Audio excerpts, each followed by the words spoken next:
this year 2020, it shouldn't be ironic and feel like a coincidence to anybody that the worst year that we've ever had historically is the one year that we're going to choose to push a Black agenda.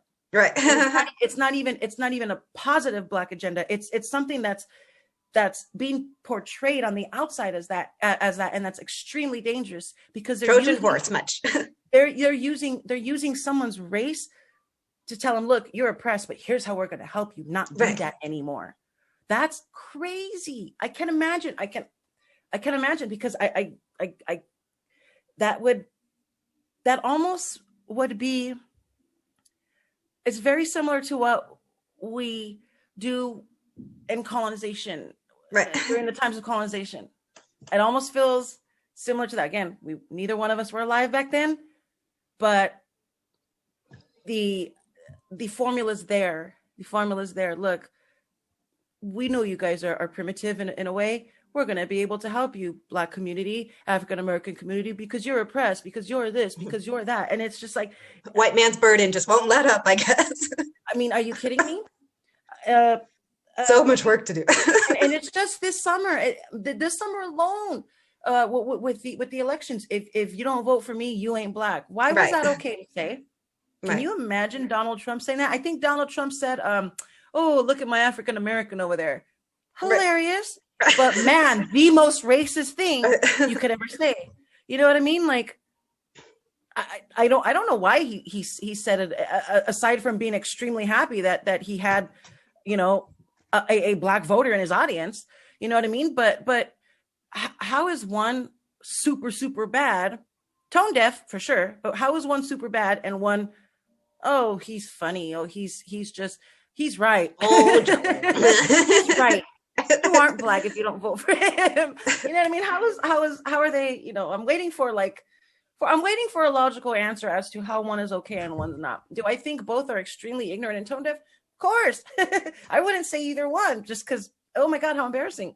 You know what I mean? But it's I mean, it's the society that we're raised in that, like, this thing is bad and we don't like it. This thing is bad, but it's the best we can do.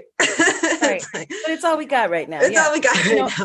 AOC with the Goya boycott, you know what I mean? calling on all Latinos and bro, like, I'm sorry, but she keeps trying to summon the people. That was crazy, and on a personal level here in Long Beach, our mayor Robert Garcia did the same exact thing. He pandered big time to the Latino community and to the gay community here because he's Latino and he's gay. And well, I gotta tell you, it's been a good almost 8 years. I don't know how long he's been in office. It's been a while. He hasn't done a thing. He's built a lot of Chinese buildings in downtown, and that's pretty much it. If you're from Long Beach, fire Garcia. Hashtag fire Garcia.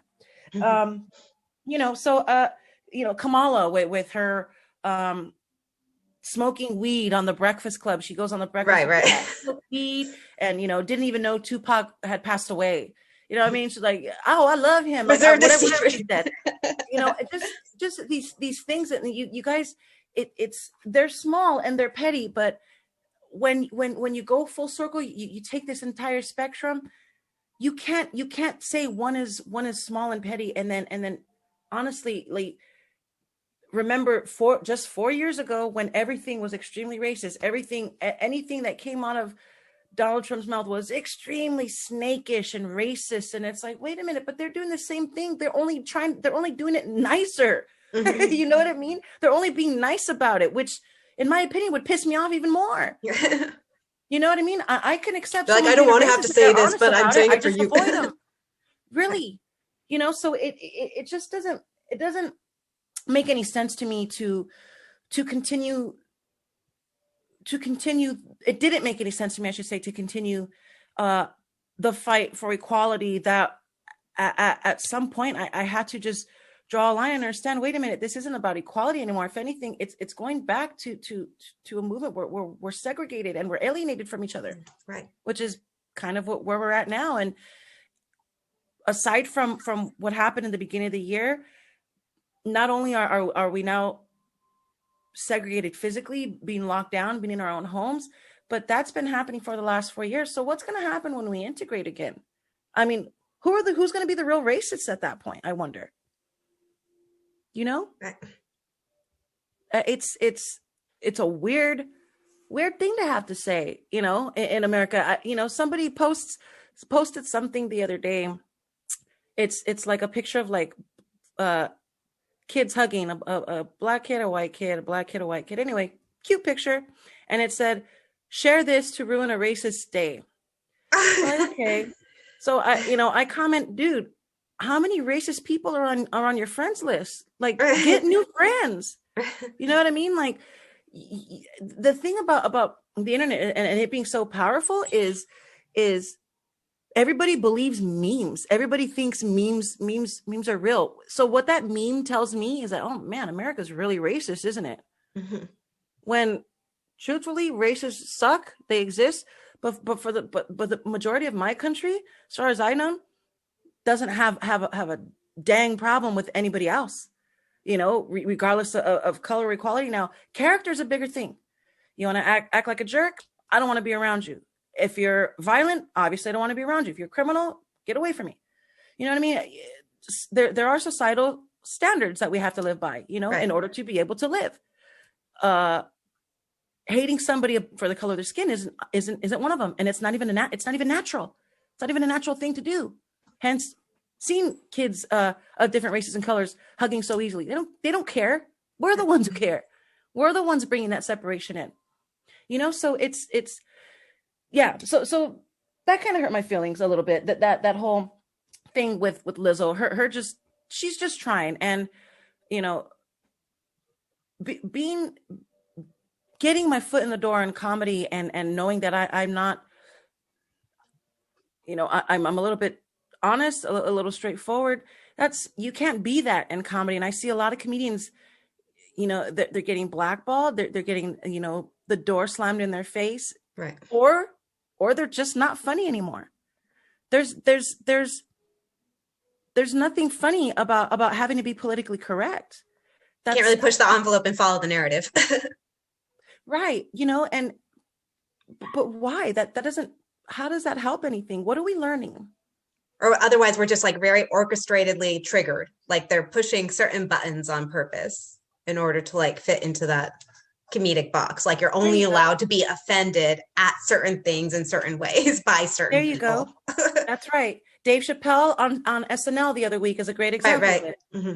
You know, throwing the N-word out the way he was, saying bitch and, you know, referring to women, you know, just, I don't know, I think we mentioned this before, but yeah, that blew me away. Like, oh, okay, now it's okay. All right. But it doesn't make it, it's not funny. That was deliberate, and the delivery was just off, and it wasn't funny. It's not funny to be mean. That's mean. Mm-hmm. When did that change? When did we change? Like, and how do we? It's always been a little funny to be mean. No, just kidding. It's always been like underlined of our humor. There's a difference between being mean and being funny, and I think racist humor is hilarious when it's done right. When you're sitting and you're being hateful, you can tell there's a huge difference. If you're going to go on and on and on about a certain subject, there has to be a really, really good reason. I think, I mean, again, Dave Chappelle, he's a hero of mine.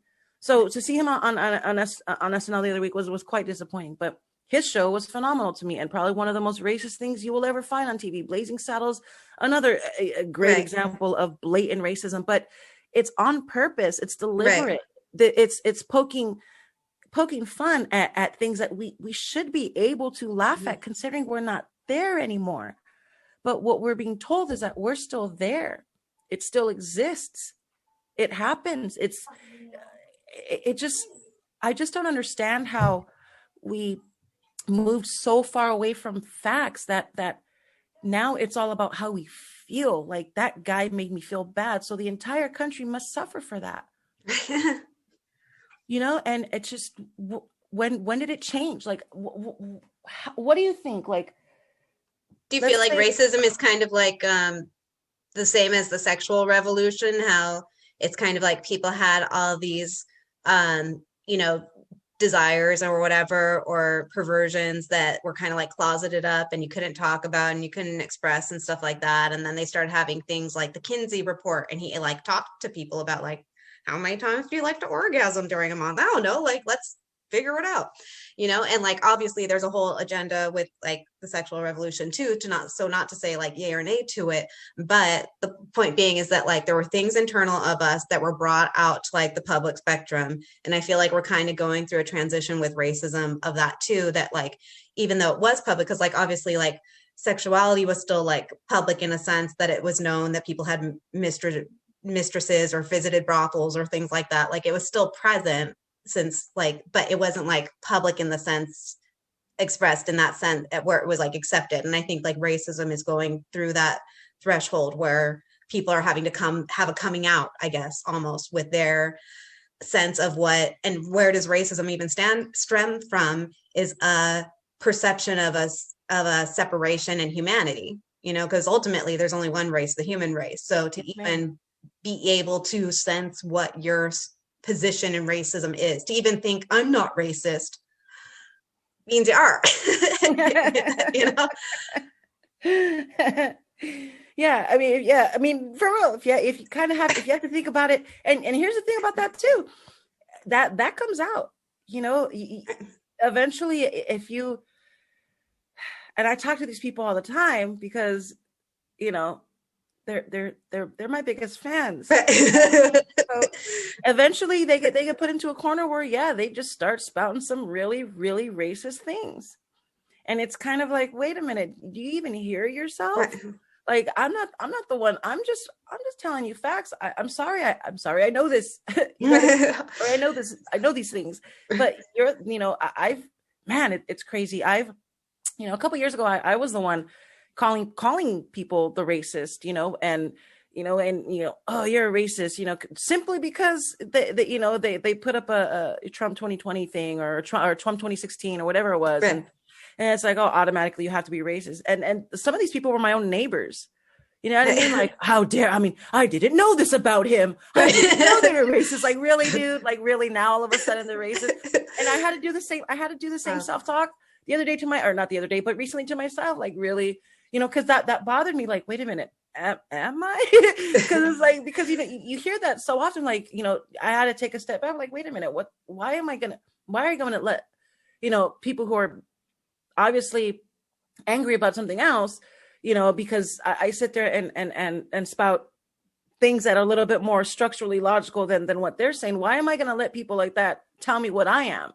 You know what I mean? Mm-hmm. All of a sudden, I haven't been that person for the last 36 years. Why all of a sudden would I be that? Well, no, it's just that you just disagree with them. And it just became that simple. Well, it's just you just disagree, and they don't know how to accept disagreements. You know what I mean? And then I remember, dude, that was you. That was you a couple years ago. You know what I mean? You were exactly that. There was no way that somebody was going to convince me otherwise. You know what I mean? And until taking the time to actually learn. You know what I mean? And it doesn't. It's a lot of work. And especially when you want to be vocal about it, it takes a lot of courage. You know what I mean? But it's well worth it, because it leads to good dialogue, hopefully. It leads to being able to encourage others and be the leader and agreeing to disagree. And on top of that, it actually opens up the door to other folks actually learning something new and maybe possibly seeing things in a different light.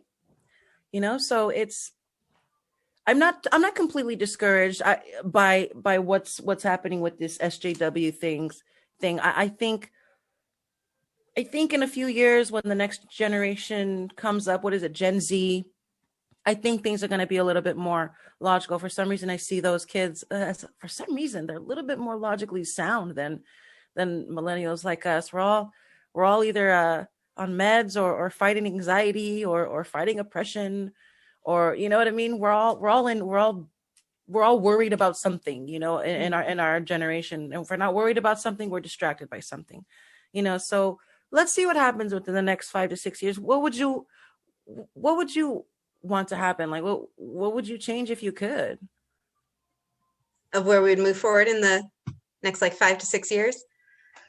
I think that there's a trippy like convergence that's happening where they're teaching us to be more like, everybody wants to be an